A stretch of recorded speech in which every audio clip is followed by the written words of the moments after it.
Good morning, everyone. We're going to go ahead and get started with our webinar. Thank you for joining us. Many of you are already familiar with the Partner Program, but just a quick introduction for those of you who aren't. We have the Partner Program set up to allow agencies, resellers, developers, and other similar providers to expand their product offerings and build a new revenue stream by adding or reselling email marketing. If you'd like to know more information about our Partner Program, feel free to visit our Partner Program website, verticalresponse.com/partner, or contact us at our email address, partners@verticalresponse.com. With us today to discuss social media and making the most of social media for your business is Ellery Long. He's our social media manager. He's VR's resident expert on everything social media. Ellery leads the strategy and execution of Vertical Response's own social media marketing, as well as educating Vertical Response partners on how to best leverage their social media for their own marketing efforts. And he is here to talk about how you can make the most of social media for your business. Thanks, Ellery. Great. Thanks, Vanna. Hi, everyone. Glad you could join us today. The purpose of today, in a little less than an hour, and we'll leave some time for Q&A at the end, is to show you exactly how you can utilize social media in your business marketing, particularly with the idea that you're already doing email marketing and how these two things can work together, and how you shouldn't really think of social media as a huge challenge as much as an enhancement for the efforts that you're already striving to do. So we're going to dive right in it. The overall agenda, I'm going to start with just some general reasoning behind social media. I know that particularly trying to get buy-in from management, C-level, et cetera, can sometimes be difficult for a lot of companies. So the real business value that can be derived from social media. Then we're going to look at some overall best practices and strategies, followed by diving into some particular platforms: Facebook, Twitter, LinkedIn, and blogging, some of the most popular platforms, and looking at platform-specific strategies to help you get the best out of each of those platforms. So first, why social media? What's in it for your business? Well, we can jump right down to the bottom bullet there, and you'll see those magic three letters, ROI. And yes, it is possible to measure return on investment with social media, and we're going to look at some ways to do that, as well as thinking a little bit beyond just numerical ROI and thinking about the other kind of metrics that add value to your business. But beyond that, and some of these other kinds of metrics and values that you can get out of it include this insight into genuine consumer perception. Now, one thing to keep in mind is that these conversations are happening around the web about your business, about your brand, about your industry, whether you're part of them or not. And this gives you, social media gives you an opportunity to join that conversation and really get a better picture of the overall conversation that's happening. And when you think about it, particularly about trying to find consumer perception on your brand, you can go out and you can do surveys and other kind of measures of this, but the conversations that are happening where they don't think you're listening or where it doesn't matter if you're listening, that's the most genuine consumer perception you're going to get. And social media is the only tool out there that's going to let you really have a visibility into that. As we all know, and what most people use social media for first, or what they think about it first, is the virality of the messages that go on there, the word-of-mouth marketing campaigns. The idea behind that is you've got customers out there who are already advocates, and to be able to leverage them as evangelists for your brand across different channels of social media is a really low cost and powerful way to get the most powerful kinds of recommendations for your business possible, and that's a recommendation from a friend or trusted source. Speaking of trusted sources, social media is a great place to identify and then engage online influencers, industry pundits, thought leaders.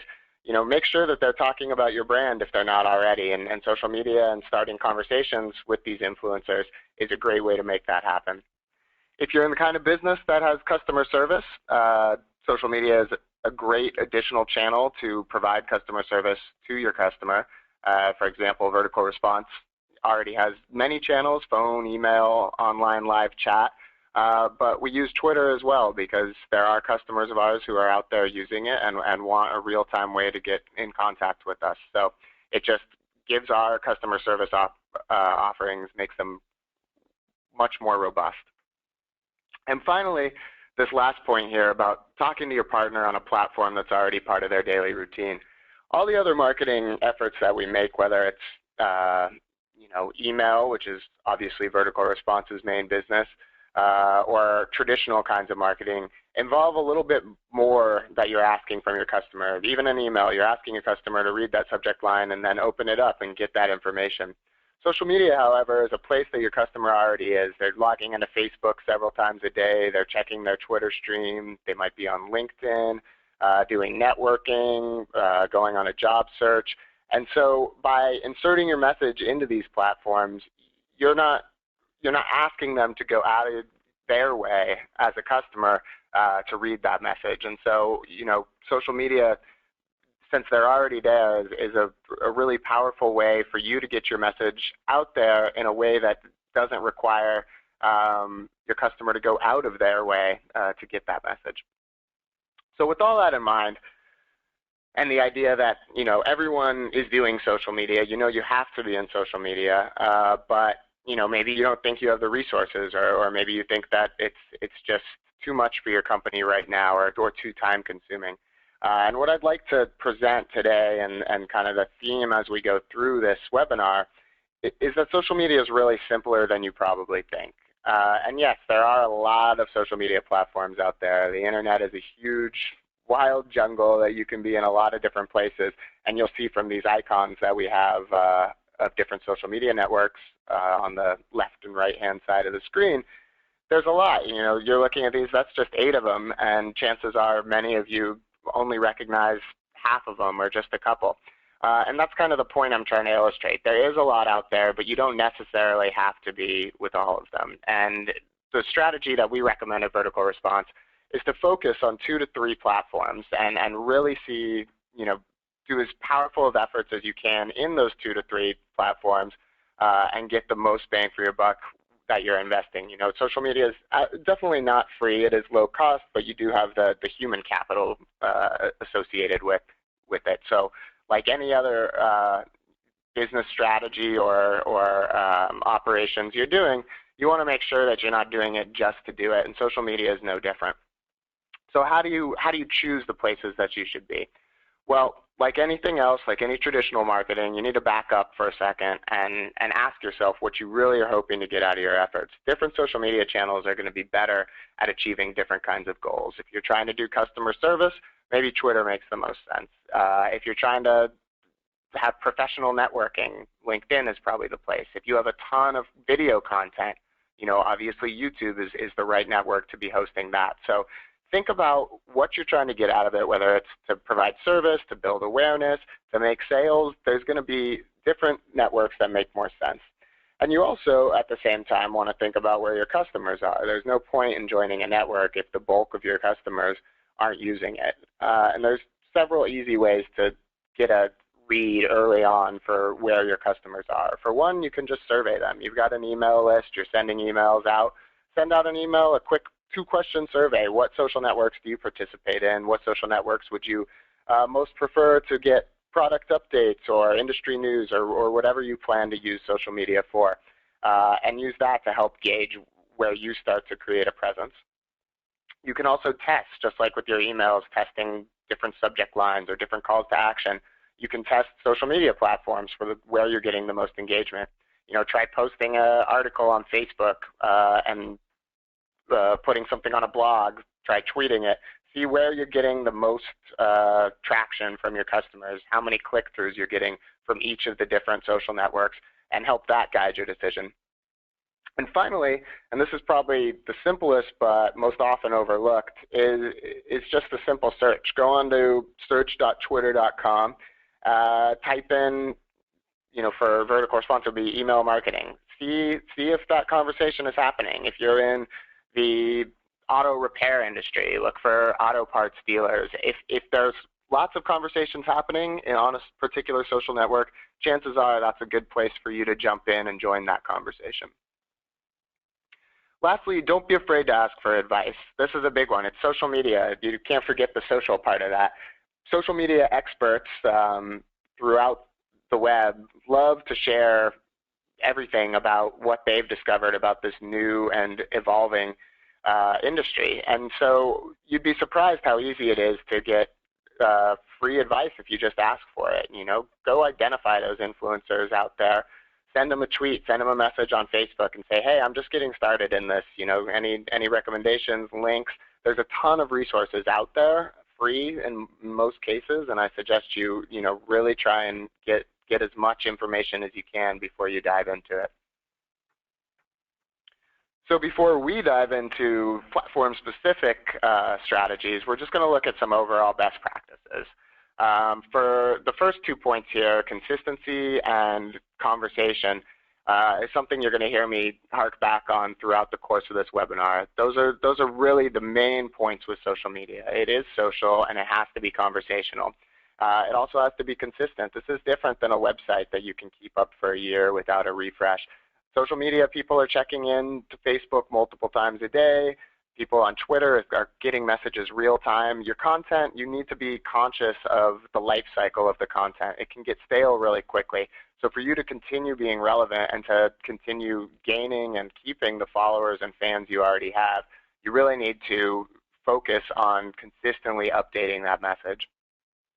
And the conversational piece, that's really the core of social media, is that there is this conversation, and in order to be part of it, you really need to be able to listen. So, we'll look at in the different platforms the best ways to listen, but have a pulse, have a finger on the pulse of what's going on in social media in your industry and in your brand, and become part of those conversations and make sure to respond quickly. And I put this little sub-bullet here, don't be afraid to take it offline. That's another thing. Social media doesn't exist in a silo. So maybe that's the first way that the conversation starts, but there's plenty of conversations that need to move off of social media and don't make sense. So don't think of it as, oh, I need to just be focused on Twitter. Maybe you get a customer question on Twitter. That's something you can't answer in 140 characters or less. So, tweet back, make sure you respond to it, and just say, hey, why don't you give us a call or shoot us an email at this contact, and we'll make sure to deal with the problem. Moderation is kind of the 800-pound gorilla, so to speak. I put this bullet here, moderate as little as possible. I prefer to say don't moderate at all, but sometimes that doesn't make sense. And certainly for wildly inappropriate content or comments, you need the ability to be able to erase that because it's just not adding value. But when it comes to things like complaints or even kind of, mean comments, we forget social media makes it really easy for people to kind of just complain into what they think is an empty void. And so sometimes people are not, don't carry the same manners into those conversations as they would in a different venue. But what you'll find is that responding to them often will change the tone almost immediately of the conversation, and most often actually help you out more. As we say, by handling feedback gracefully and publicly, you can gain more than you lose. The way I like to think of it, if you think about, say, a Facebook page, if you were to get a complaint on your Facebook wall from a customer, you've got this one detractor customer who's having a problem with your service, real or imagined, it's a problem that they're having, and they post to your Facebook wall. Now, most of the people reading your Facebook wall are people who have liked you on Facebook, are genuine fans and advocates of your business. So I like to think for every one of those detractors, you've got several dozens of advocates watching this conversation. And even if you were to lose this detractor's business by publicly and gracefully responding to them, your current advocates see that, and it adds and transfers a lot of that value that, hey, this company really takes care of their customers and is going to increase your brand in the mind of all the other people who are watching. So keep in mind, it's not just about that one customer who's having that problem currently. It's everybody else who's paying attention to this conversation that's going on. sharing. Social media is all about sharing and about sharing between friends. And so if you're trying to get your content spread virally over any social network, you have to make sure that you're making it easy for your fans to do so. So make sure that on any emails you're sending, on blog posts you may have, or on your regular corporate website, that there's plenty of options for your fans to share with. Tweet this buttons, like this on Facebook buttons, share with a friend. Anything that you can use, including the social sharing features that we provide you and your customers, use those and leverage those resources to try and get your message out there in a way that's hopefully goes viral in one way or another. And finally, the content is a key part about this. You want to tap into your audience's interest. Social media is not necessarily a place to be only self-promotional. You have plenty of outlets for that in your traditional marketing. You've got your company website and places that people go and search out when they want your marketing messages.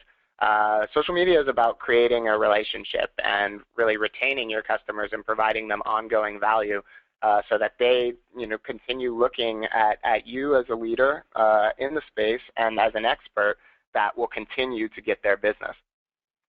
You'll lose followers and fans really quickly if all you try and do is sell to them, and we'll go into that in more details as we move forward. The last point I want to make is that it goes back to the piece about social media not existing in a silo. People can't find you if they don't know where you are, and so make sure to promote your social presence across any marketing channel. If you're doing print advertising, make sure that there's a follow us on Twitter or find us on Facebook part of that ad.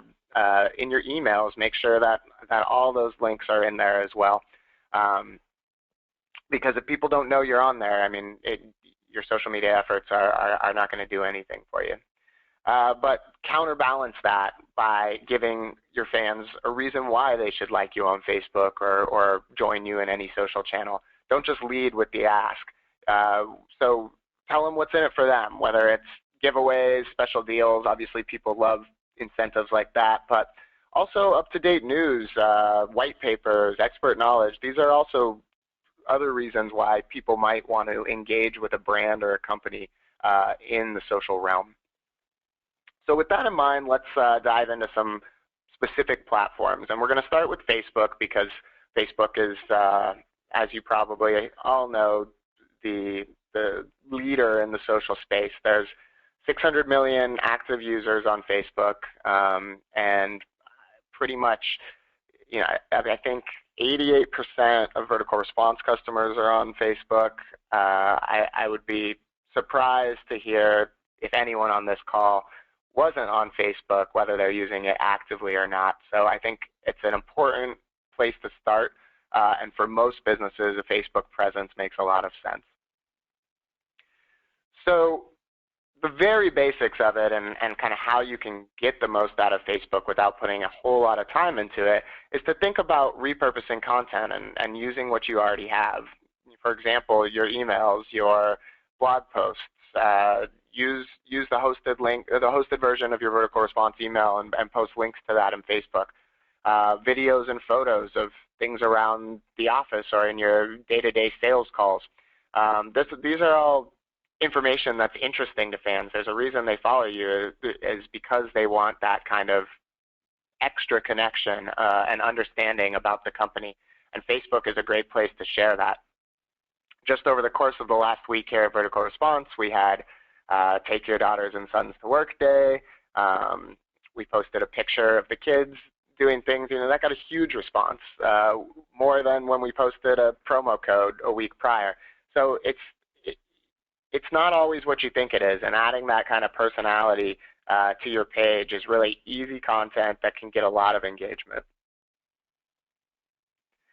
Once you have kind of a framework going for your Facebook, you want to really leverage the fact that it's this thriving community online, and part of doing that is starting and facilitating conversations with your customers and between your customers. So make sure to ask questions, post to your customers' pages. As a part of the new changes for company pages on Facebook is the ability for companies to interact on Facebook much more like personal profiles.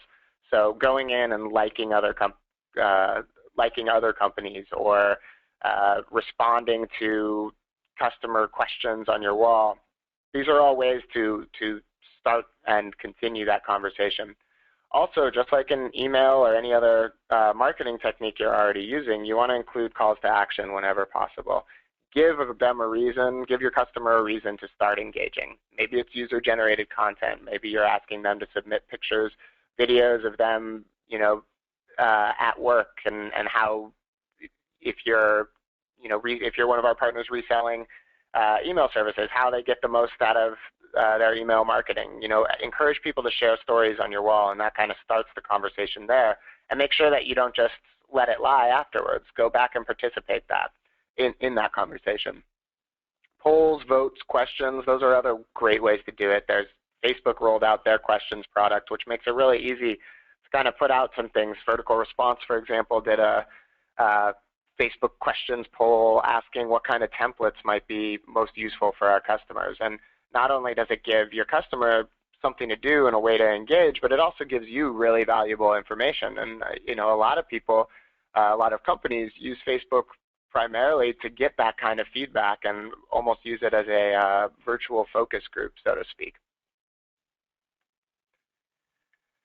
Once you have that going, you want to really start refining and testing to see what's working the best for you. And with Facebook, one nice thing is that built in, they provide you with Facebook Insights, which is a free tool to gauge the success of your page.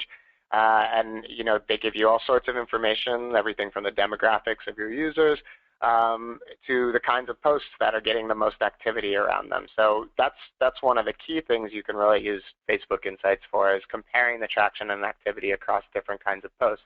So like the example that I gave a second ago about picture of the kids at Take Your Daughters and Sons to Work Day last week got a lot more response than, say, a new product announcement or whatever it might be. And trying different kinds of content, posting a video one day versus a photo album the next, and seeing what your fans are really reacting to, and let that shape your strategy moving forward. Some other things you can do to get the most out of your online time, and really this mobile app piece applies to more than just Facebook. Twitter and LinkedIn, most of the social networks have mobile apps, and what you can do with that is really turn your real world life into new content, right? It goes back to this, what are we doing, finding out more about the company. So if you're meeting with clients, if you're participating at trade shows, this is a great way to have new content and an up-to-date stream of new content that you can add. You don't always have to go and write a new blog post to think of something to share. Maybe it's a great quote you heard from a panelist at a conference you were at. There's a lot of things in your day-to-day life that provide good, relevant content for your customers. So make sure that you are ready and have the right tools to share that.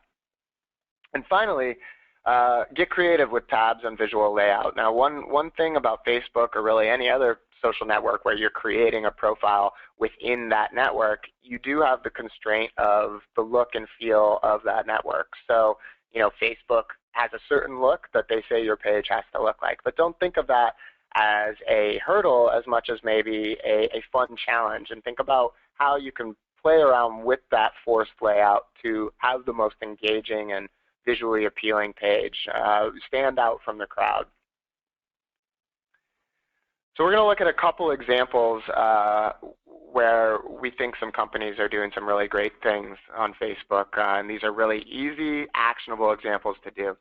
Here we have BR Cone, who is actually a vertical response customer. One thing they do is they set, as you'll see on the left side on the tabs, the default tab for a new customer to land on is a welcome tab, and they've made a custom welcome landing page for their Facebook page. What's nice about this is, right off the bat, they tell you what kind of stuff they're going to share, what the company does, and they have up top here a big old button, call to action button, like BR Cone, and it's right underneath the like button. Makes it a really easy action for your customer to take. And here at VR, we are really big fans of this as well.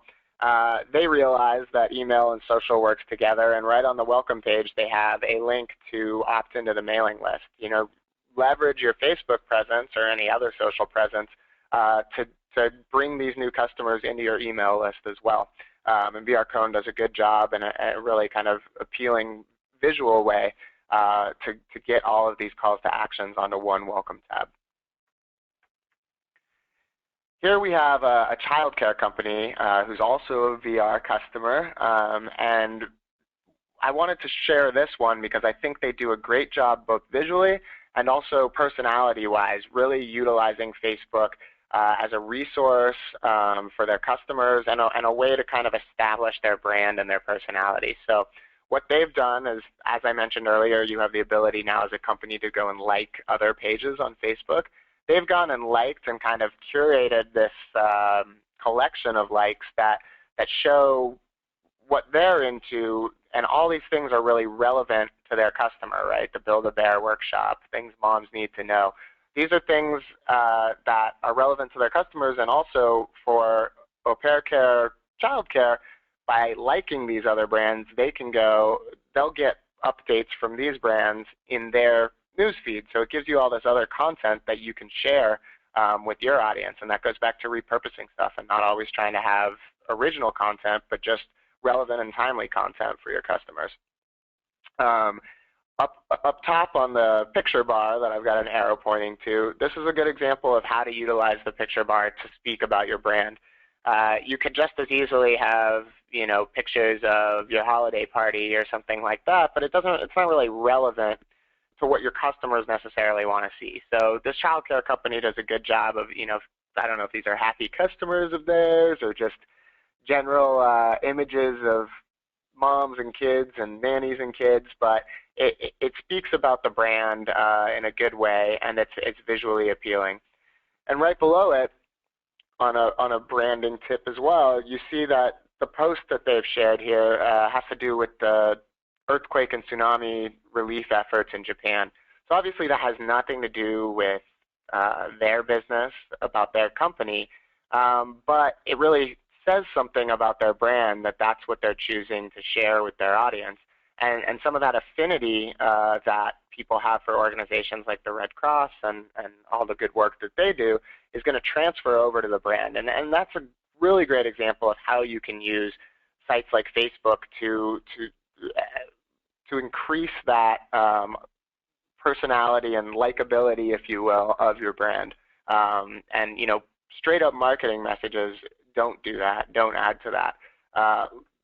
For me, social media and networks like Facebook are more about the pull, whereas instead of pushing your message out there, you want to put yourself front of mind to your customers when it comes to their consideration set of different companies that they, you know, like overall, that when they are ready to be making the purchase or converting as a customer, you're going to be front of mind and they're going to pull your business towards them. So on to Twitter. Twitter is a growing network. It's my favorite personally. I'm on Twitter like a fiend every day, all day. And it works, you know, well for many businesses, from big brands like Procter & Gamble to Coca-Cola to small businesses who have really, you know, local audiences. And we're hoping that you use Twitter or that you'll consider it, because I do think that of all the social networks, kind of additionally or even replacing Facebook for some, that it makes a lot of sense for businesses, particularly B2B and businesses that compete in categories where there is, you know, a lot of thought leadership going on. So marketing, advertising, things like that. Twitter is a place where those kind of businesses really need to be part of the overall conversation and to be able to sit at that table, so to speak. Now, Twitter, if you're not familiar with it, is much more real-time and up to the minute than any of the other social networks. It's happening. If you have a Twitter feed in front of you, you know, every second or two, depending on how many people you follow, new tweets are coming in. These are anything from links to articles to, you know, news, industry news. It's very fast, as we say, fast, furious, and fun. And the nice thing about Twitter, more than any other network, is it really facilitates word-of-mouth marketing just because of the speed and kind of general way people interact on it. And so because of this, it's probably the strongest network for viral sharing. From a customer service standpoint or a brand conversation standpoint, Twitter is definitely the fastest way to react to customer-driven messages about your brand. So whether those things are positive or negative, and there's ways to handle each, it's your opportunity to get into and shape conversations that are happening about your brand. And even if you still don't buy into Twitter as a marketing tool or a way to establish awareness or brand personality and build brand equity, it can also be a really powerful way to look at your competitors. If you do not want to participate in Twitter in a proactive way, it's still really helpful to be a member of Twitter and follow competitors and other thought leaders out there so that you can see the buzz on your competitors and you can see the different strategies that your competitors are engaging in a way that you've never been able to before. So thinking about Twitter and how to get the most out of it, Twitter more than anything else is really about repurposing content. Because it's so fast and because people are tweeting and sharing all the time, there's no way that you can keep it populated with just your own content. So what you can do with Twitter is really use it as an opportunity to kind of become a curator of sorts and feed out really good information that's relevant to your customers in a way that reflects back on you as a brand, as a company. So, in addition to tweeting blog posts and company news and things like that from your own assets, you can also share media that you consume as well. So, all of us are reading different blogs out there or getting other emails from other companies, industry trends, white papers. Any of that is stuff that, if people are following you, particularly in the B2B space, they're following you because they're interested in your space and in your industry. So, share information that's relevant beyond just the scope of your individual company.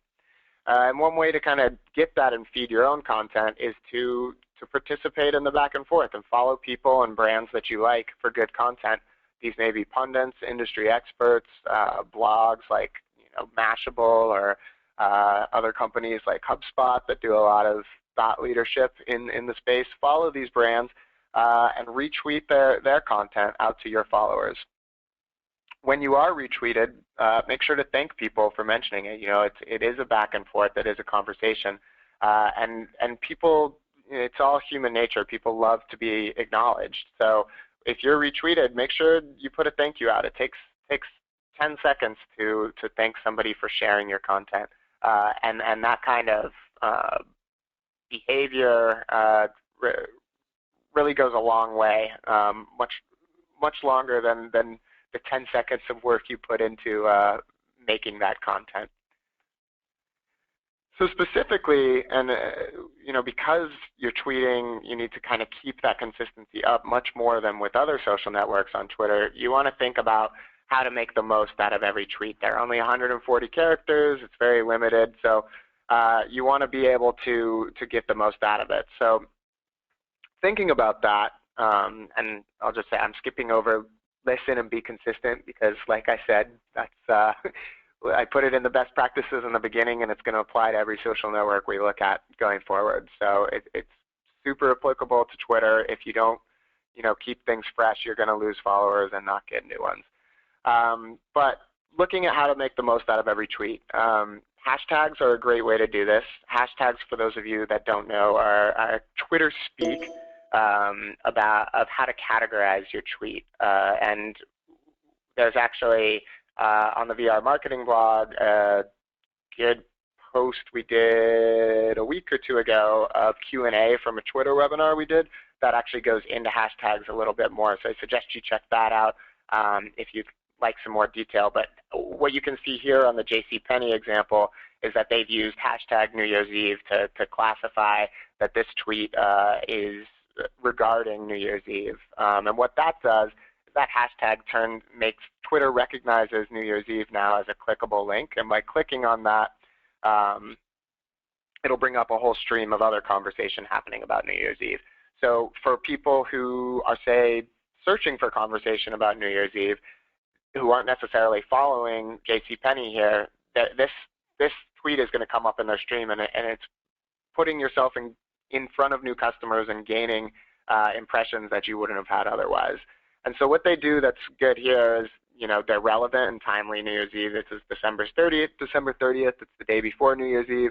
And they're talking about clothes. That's obviously the business that JCPenney's in, but they're not talking about theirs. They're just saying, more importantly, what will you be wearing? And so what they're doing there, they're asking a question that gives a reason for the customer to engage and reply to that and start a conversation. And they're not being promotional at all. Sure, they're talking about something that's super relevant to their business, but they're not doing the hard sell and trying to sell you something right then. They're just showing their customer that they have the same interests.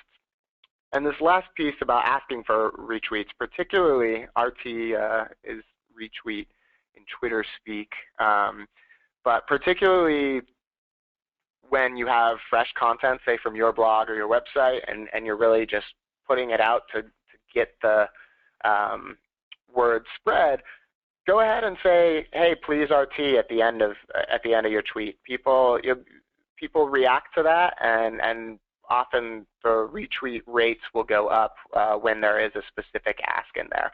But don't do it all the time. Really save it for when it's content that's important to you that it gets spread.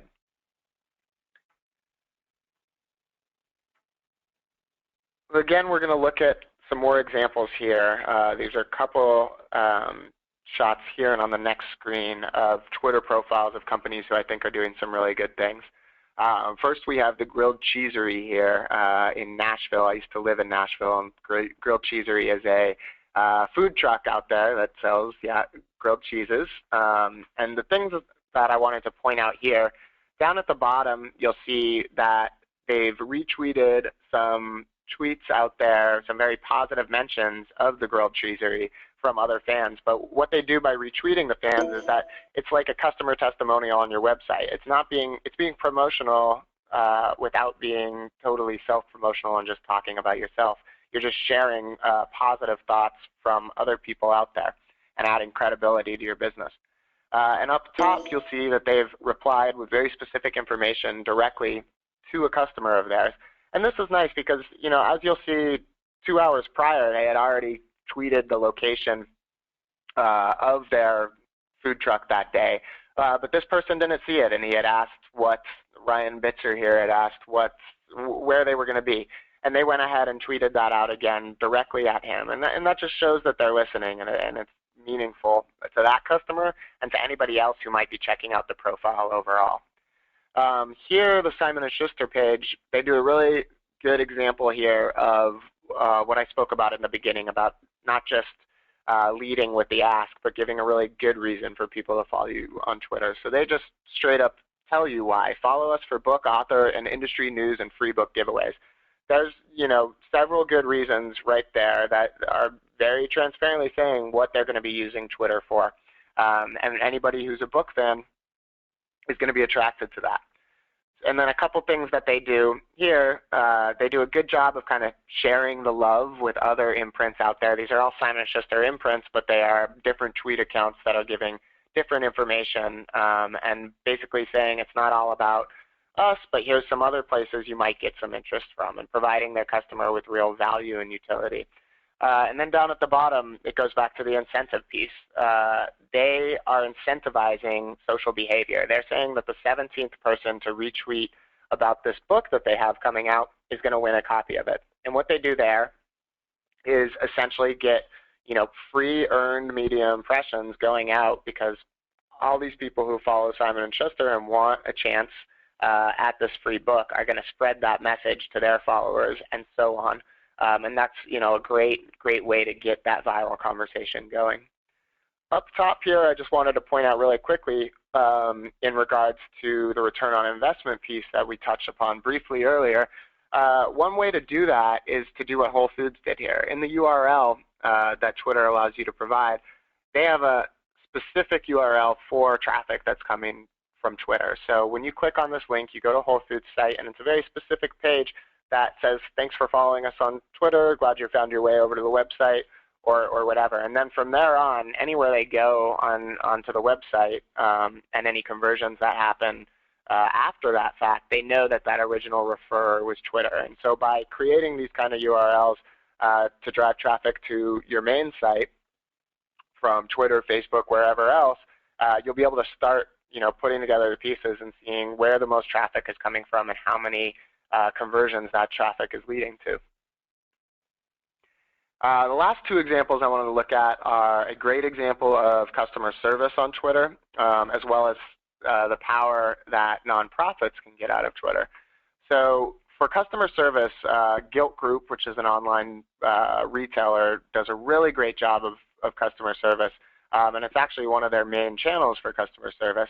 And what I really like here is a couple of things. One, they really add personality to their brand. It's not just a robot here, it's real customer support, and they give the names and have a picture of this team.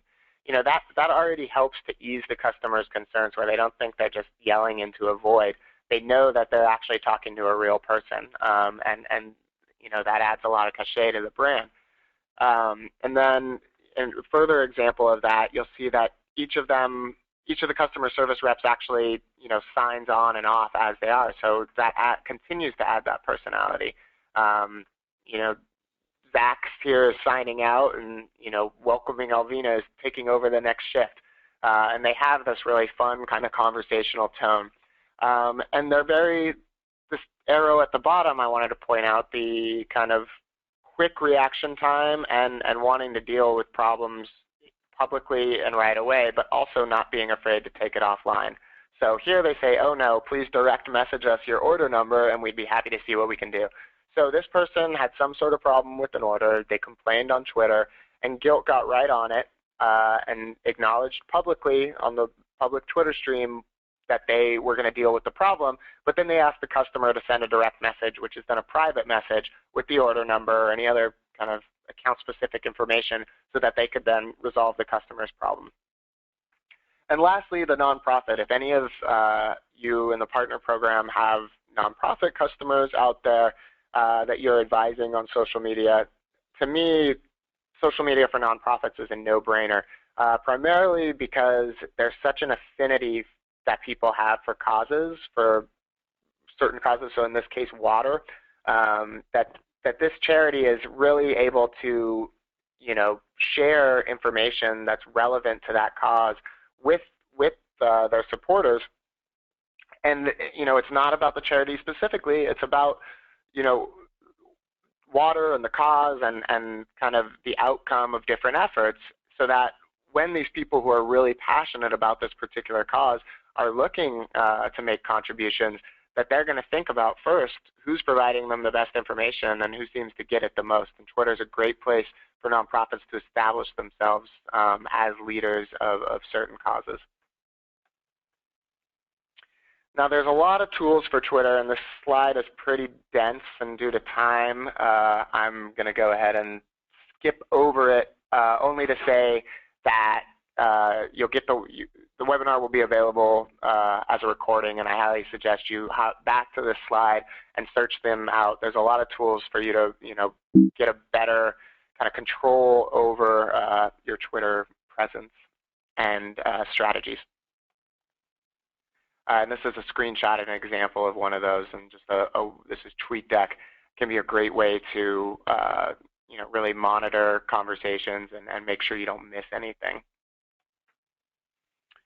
So moving on to LinkedIn, we're going to touch on LinkedIn briefly, but mostly I wanted to make sure we didn't leave it out because it can be really, really useful in the B2B space specifically. And so the things that kind of set LinkedIn apart is it's much more of a professional destination. And because of that, it's a really great branding opportunity. It's a place for you as a business and as a brand to really highlight your experience and expertise. People are going to go there to look for things like recommendations. So you want to make sure that you get recommendations from former clients, colleagues, et cetera, that really increase your company's credibility. And one thing to keep in mind too is that if you do have multiple employees that all have LinkedIn profiles, any anybody who does work for you and has that on their LinkedIn profile, your company page is going to link to them as well. So make sure that anybody who does is actively maintaining their profile as well, because each of your employees is obviously going to speak to your overall business, and anybody who's investigating your business is most likely going to hop around and see what kind of expertise your employees bring to the table. Twitter is also a really powerful search engine optimization tool because of all the keywords and links that they allow companies to put in. It can be a great way to build up your SEO. So make sure that you are smart about that and add in as many keywords and specialties under your company page as possible, so that when people are searching for information about companies in your space, that you're going to be top of that list. And another way to kind of build up that cachet on LinkedIn specifically, in the LinkedIn search, say I'm searching for a ad agency in Richmond, Virginia.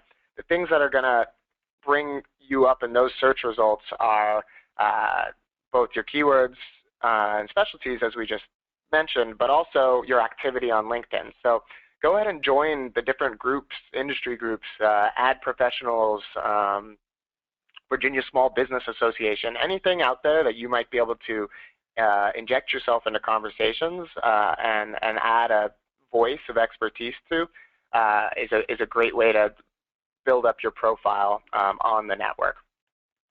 And as LinkedIn is still kind of growing their company page, and I expect to see this get even more robust moving forward, but they do allow you to customize and kind of add your services and recommendations in there. So just make sure to leverage that. And I just wanted to touch upon and point out here that, again, the piece about cross-promoting and letting people know where you are. There's no reason, because you're on LinkedIn, that you can't tell people to visit you on Facebook. And this company, this nonprofit, Taproot Foundation, does a good job of sharing that message here and letting their supporters know, what other venues you might be able to find out information about them on.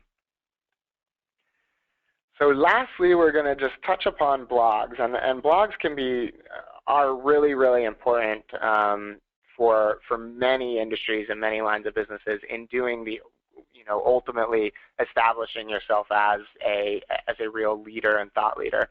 And what I really like about blogs, different from anything else, whereas Twitter or Facebook is all people visiting those sites, facebook.com, and maybe stumbling upon your page or checking out a wall post or something, whereas blogs you really control, and blogs you become the destination. The destination isn't facebook.com anymore, it's your company's blog.com. And that's a really powerful way to bring your customer into the fold, control the conversation, and really keep them coming back for more information. But the best, to get the most out of a blog, you really need to think about what you're going to use it for. You need it to be focused and don't want to be all over the place. So before you even start, think about your purpose and define it. Is it for customer education? Is it about product information? Or is it just about the thought leadership that we were talking about?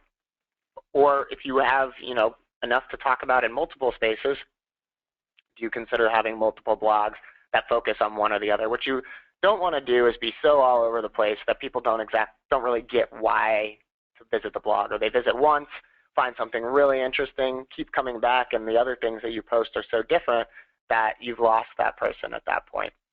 And when thinking about what to post, again, it comes down entirely about utility. This is about value and providing value to your customers. So save that self-promotion for your company website. Make sure your blog links to it. That's a great way to do it.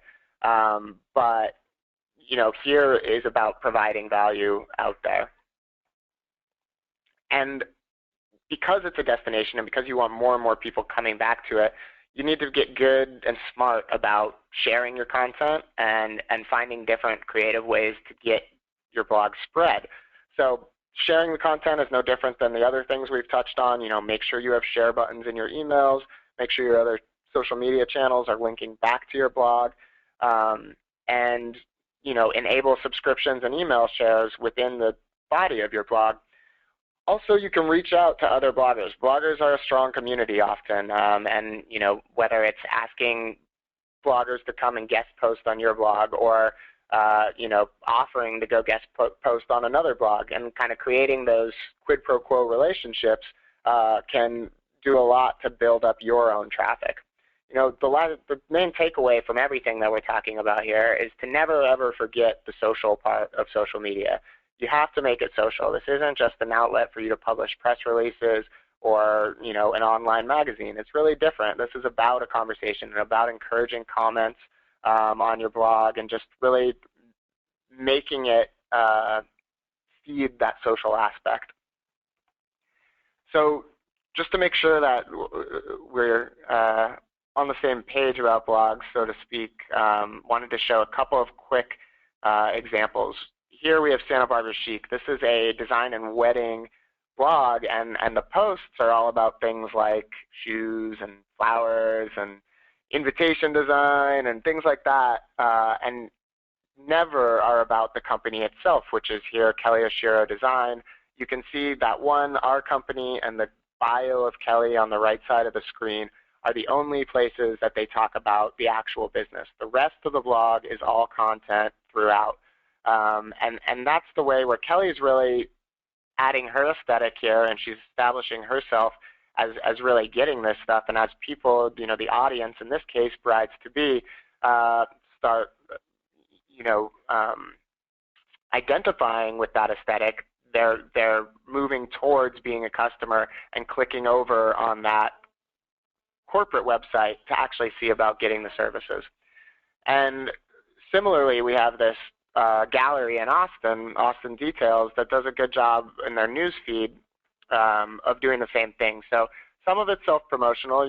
Their exhibit here is featured on a radio station, but really it's about the radio show and about the subject matter of art in general, and Austin art specifically.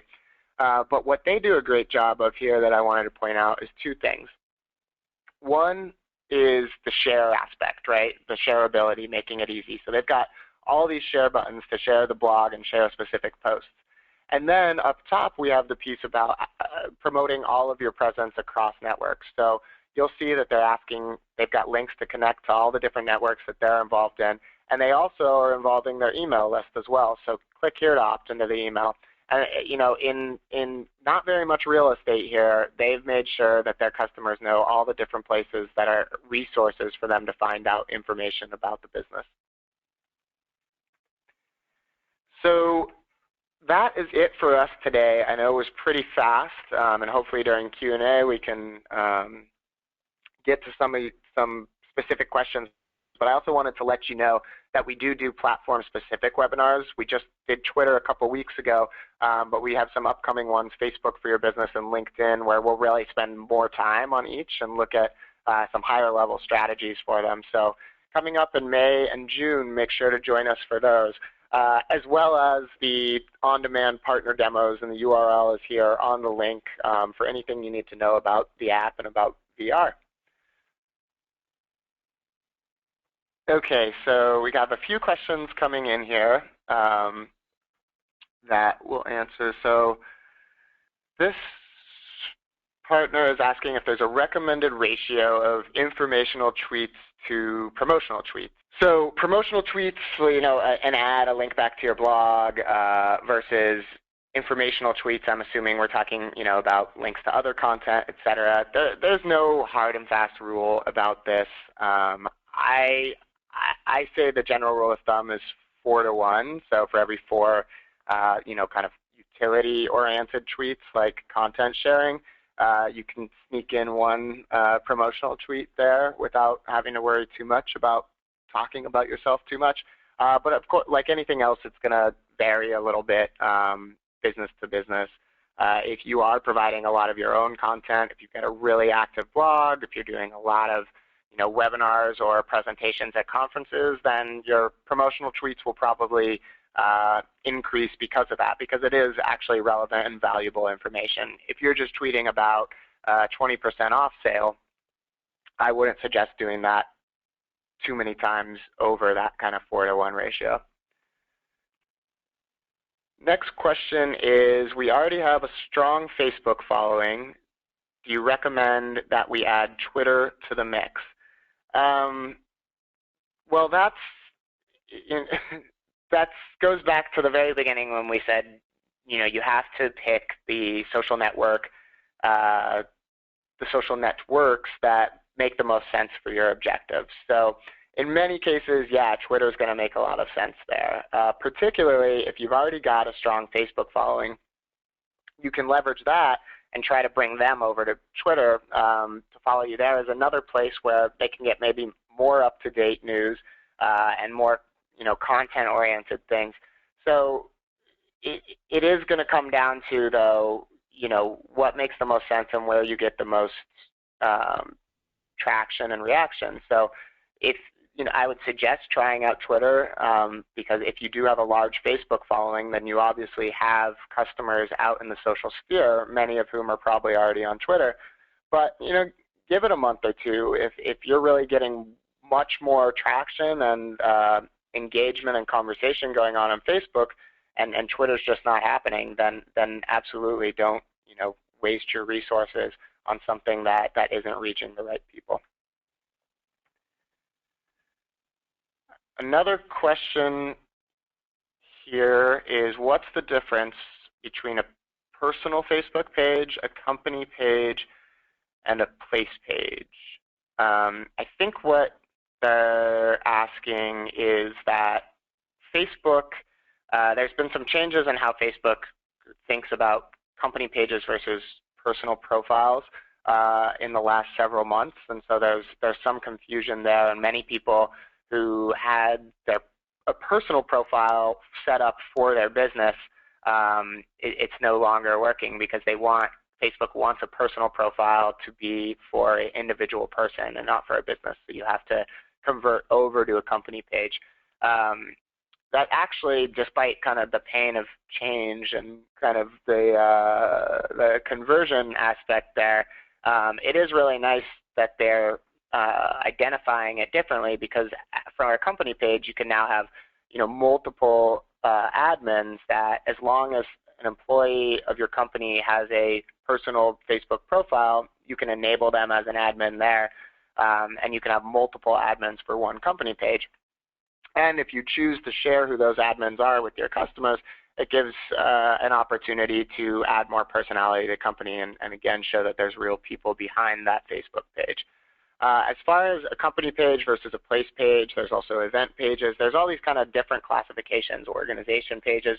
You need to find what your company fits into from a categorization standpoint. If you do have brick and mortar location or locations, a place page can make sense for you. If you literally are only one location, a place page is probably all you need. You wouldn't need a separate company profile. If you have multiple locations, franchises, regional offices, etc., then it might make sense to have a company page for the overall brand and then individual place pages for those individual locations. So it's really, although it might come across as a little more confusing having all these different kinds of pages, it's actually going to make your page more relevant in the way that it's categorized and in search results and everything else if you kind of utilize each kind of page for what it's meant to be used for. So I think we're coming to the end of the hour, if not over now. So I just want to thank you again for your time, and remember to follow VR on Twitter and like us on Facebook and get the latest news about upcoming webinars and other valuable information. Great. Thank you all for joining us for the partner webinar, and once again we will be sending you a copy of the slides as well as this presentation in audio form. So I hope you all have a great rest of your afternoon, and thanks again for joining us.